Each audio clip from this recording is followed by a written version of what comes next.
Okay, what the hell? Single fins, Greg Webber and single fins. All I've done is taken the rather large raked front fin from the original Transformer set, which I did with just a keel. A flexing keel, obviously, because I'm into bloody flex. Look at these things, 7/8, 8/8, 9/8, 10/8. And I mean, obviously they're going to have a whack of flex, but don't they look lovely? I'll just get down the 8/8. You might even be able to see the flex in the thing. Look at that. Maybe I should do it that way. Anyway, these things adapt to the arc of the turn, these fins. That's the whole idea. The redirection is much, much better if your fin can match to the arc of the turn. And I don't just mean tip flex. I think that got talked about and got acknowledged by fin designers or shapers as like, oh yeah, it's got a bit tip flex. But why do you want something to curve like that so that you're doing a turn through the water, which is a smooth arc? You know, whether they're bloody circular curves or sine curves doesn't matter. Smooth lines like that, you don't get a tight little radius unless you do a snap, and then the fin doesn't have to bend to that level. And if it did, then that means it's too flexy for the drive turns, like bottom turns and full roundhouses. So the degree of flex is determined by the arc of the turn that that fin is likely to do. The in-between turn, like a roundhouse.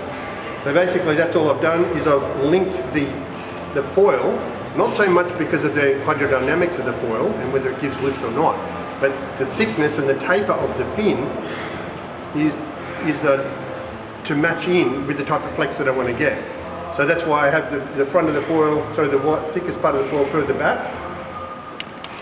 It's, you know, around about here. It's like 45-55, none of this 60-40 or 70-30 stuff.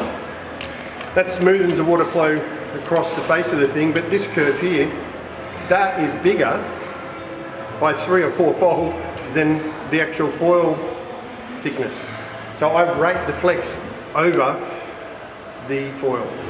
And back to repeat myself, the only thing that the foil has to be, the only time you really consider the foil is the weight of the degree to which it influences that flex. I'm wanting to get quite thin here, so the next batch will be even thinner down there. Alright, so I get the singles, 10/8, 9/8, 8/8, 7/8, and we've got the front fins, stay there. The front fins of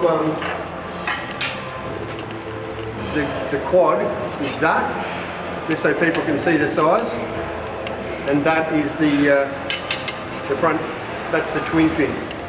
So it's not a massive increase in size, but it's got a bit more base, a bit more height and a bit more depth.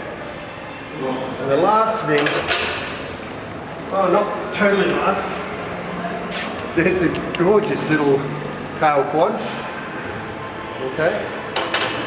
And there's the mini keel that can go with pretty much the twinny front, the twin fins or the front fins of the quad set.